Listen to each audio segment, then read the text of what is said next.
Kemudian berikan ruang untuk privasi dia.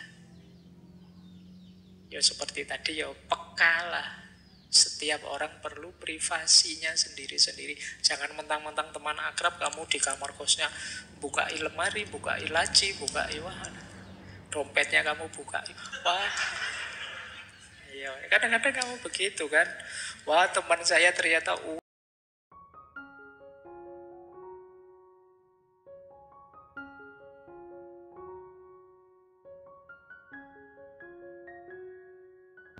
Assalamualaikum warahmatullahi wabarakatuh.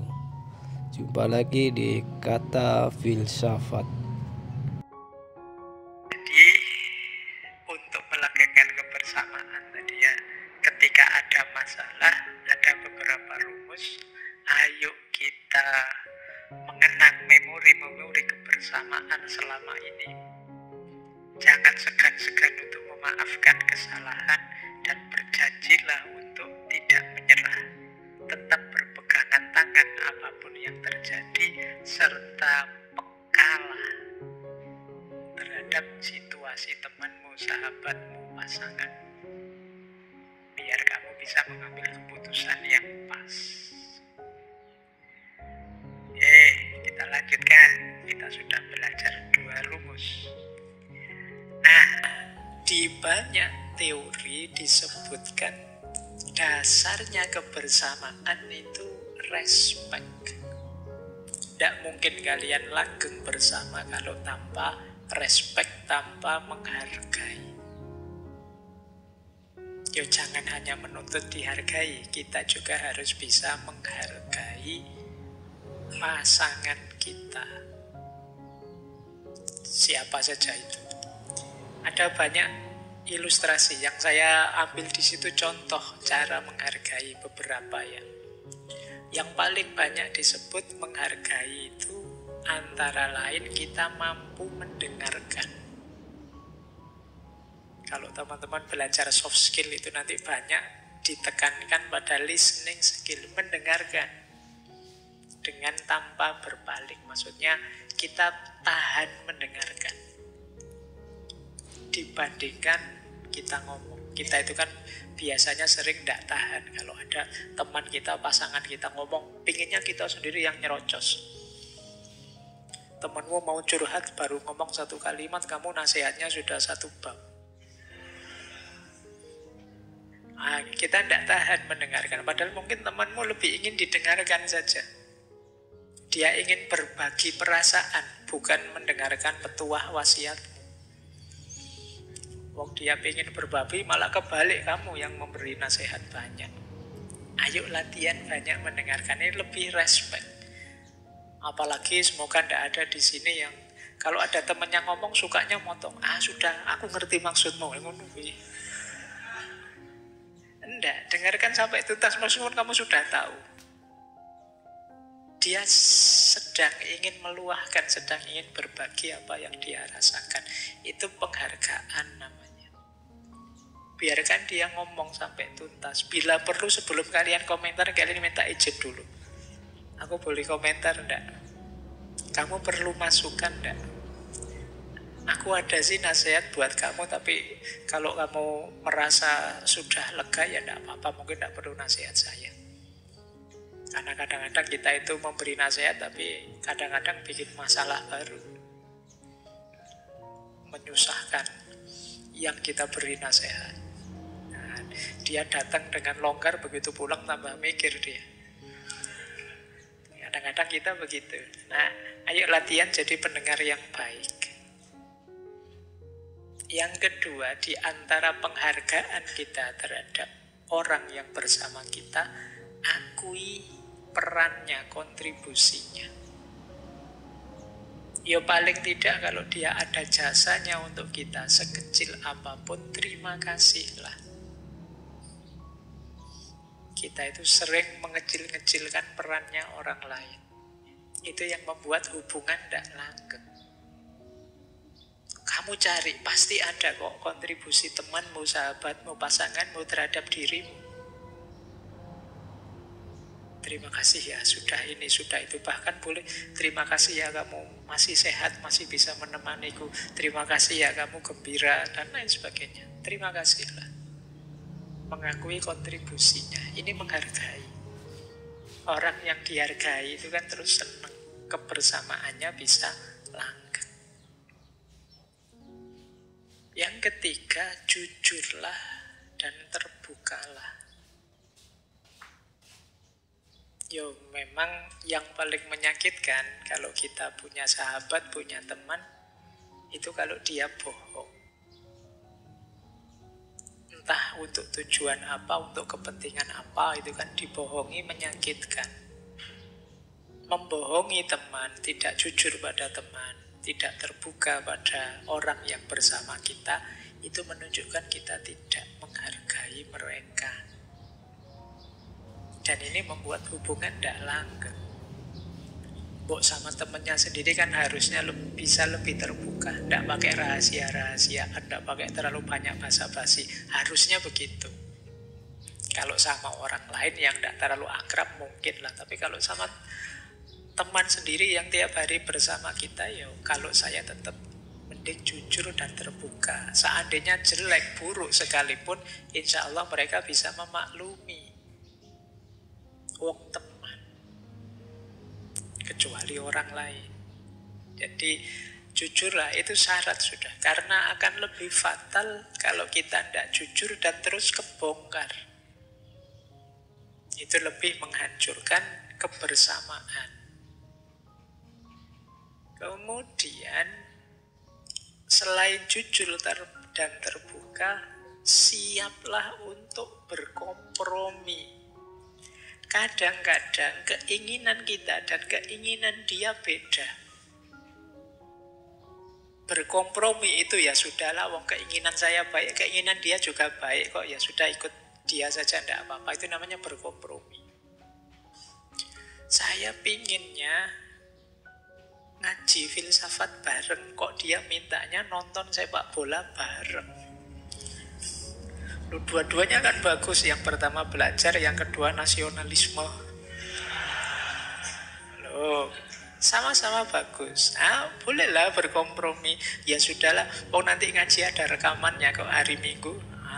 Kalau sepak bola kan yo ada rekamannya, tapi kan pahit kalau hanya nonton highlight-nya, rekamannya semua sudah tahu. Ya sepak bola sajalah, lebih seru misalnya. Nah, ini namanya berkompromi, tidak apa-apa, wong sama-sama baik kok. Nah, ini teman namanya, tidak kaku. Wong sebenarnya keinginannya sama-sama baik, terus gegeran gara-gara itu. Jadi dua keinginan yang baik tapi tidak bisa berkompromi, itu bisa menghasilkan sesuatu yang buruk pada akhirnya. Terus permusuhan, terus tidak jadi sahabat lagi, padahal dari dua hal yang sama-sama baik. Berarti apa? Salah satu harus mau kompromi. Ya mudahnya ngalah, ndak apa-apa. Wong toh ya baik. Kecuali yang jelek. Misalnya yang satu ngajak ngaji, yang satu ngajak nyopet, itu ya ndak, jangan berkompromi. Wis jelas itu. Ya kan, kalau baik sama buruk ya jangan kompromi. Tapi kalau untuk hal yang sama-sama baik, ndak apa-apa, kompromilah. Ini demi apa? Kebersamaan. Ini menunjukkan kita menghargai dia. Sebenarnya saya ingin ngaji sih, tapi kamu pinginnya nonton sepak bola. Tadi tidak apa-apa, saya tak temani nonton sepak bola. Nanti hari Minggu kita dengarkan rekamannya ngaji misalnya. Ini namanya berkompromi. Terus, penghargaan pada orang lain, selain tadi mengakui kontribusi, kita juga harus siap mengakui kalau kita salah. Minta maaf lah. Itu namanya menghargai dia. Kadang-kadang kita itu egonya kuat. Sadar salah tapi kita kan kayaknya, alah salah kayak gini aja kok dibesar-besarkan. Itu kalau kita yang salah. Kalau temennya yang salah kok tidak minta maaf. Itu kita sering begitu. Dibalik sebenarnya, kalau teman kita salah, yo kalau memang memungkinkan kita segera memaafkan. Kalau kita yang salah, tidak usah mikir, minta maaf lah. Jadi ini biar kepribadian kita menyenangkan, biar pasangan kita menganggap, oh dia menghargai aku. Meskipun salah cuma itu saja, dia minta maaf, padahal sudah aku lupakan. Nah, itu kan menggembirakan bagi temanmu. Oke, minta maaf ya, tadi sandalmu saya pakai. Oh, enggak apa-apa. Tadi uangmu saya pakai. Oh, enggak apa-apa. Banyak loh. Oh, kalau banyak ya hitung-hitungan. Baik, jadi minta maaf ya. Terus dukung keinginan baiknya. Di antara fungsi kehadiran kita itu kan pendukung. Ya pendukung untuk yang baik-baik. Kalau dia punya keinginan, punya cita-cita, dukung. Tidak hanya dengan kata-kata, kalau bisa yo dengan apa yang kita bisa, yang kita mampu. Kemudian hormati batasannya. Hormati batasannya. Itu setiap orang punya batasan sendiri. Hormati dia. Dalam banyak hal, mungkin makanan, mungkin apapun itu. Saya tidak suka kalau kamu begini-begini di tempat saya, kamu hormati. Saya tidak senang kalau makan itu sambil begini, atau kalau menu makanannya begini-begini, saya tidak suka, saya agak diet ini, dan lain sebagainya. Setiap orang biasanya punya batasannya sendiri, dan kamu hargai itu. Kalau apel di sini paling malam jam 10 ya, misalnya. Loh, wong aturannya sampai jam 11 ya, tapi kamu pulang mau jam 10, itu batasan dia. Mungkin jam 10 ke atas dia ada yang lain mau apel. Jadi, ya tetap kamu hargai dia. Oh ya masih pacar. Oke, hormati, setiap orang punya batasan, punya privasinya sendiri. Jadi jangan ditabrak. Misalnya, wah saya sekarang punya penyakit asam lambung ini, jadi tidak bisa makan makanan ini. Yo kamu hargai. Tidak kamu paksa-paksa, enak loh ini, enak, terus kamu bosan, tidak. Kamu hargai. Baik. Terus seandainya tidak setuju, ya jangan diekspresikan dengan teriak-teriak, marah-marah, apalagi merendahkan. Dasar kamu tidak pinter, dasar kamu orang desa, dasar kamu tidak. Jadi ungkapkan tidak apa-apa. Justru memang kadang-kadang kita harus jujur. Kalau tidak setuju, saya tidak suka sih yang seperti itu, tapi yo saya hargai pilihanmu. Itu kan lebih nyaman untuk dia. Saran saya sih kamu jangan begitu, nanti menyakitkan orang lain. Sudahlah, lain. Tanpa harus maki-maki, tanpa harus teriak-teriak, tanpa harus merendahkan. Kemudian berikan ruang untuk privasi dia. Ya seperti tadi, ya pekalah. Setiap orang perlu privasinya sendiri-sendiri. Jangan mentang-mentang teman akrab kamu di kamar kosnya buka lemari, buka laci, buka dompetnya kamu buka. Wah, iya, kadang-kadang kamu begitu kan. Wah, teman saya ternyata uangnya sampai tanggal sekian tinggal 75.000. Makanya kamu sampai detail kamu tahu, dia tidak punya privasi sama sekali. Nanti kamu nongkrong di kamarnya, WA-nya kamu bukai semua. Wah, yes. Hargai privasinya dia. Itu penghargaanmu padanya. Terus tentu saja jangan bicara buruk tentang dirinya. Dan yang terakhir, di depan dia kita juga harus menghargai diri kita. Bentuk penghargaan kita padanya antara lain dengan kita menghargai diri kita. Misalnya kita pakai pakaian-pakaian yang sopan, itu kan menghargai diri kita, juga menghargai dia. Ngomong yang santun itu menghargai diri kita, menghargai dia.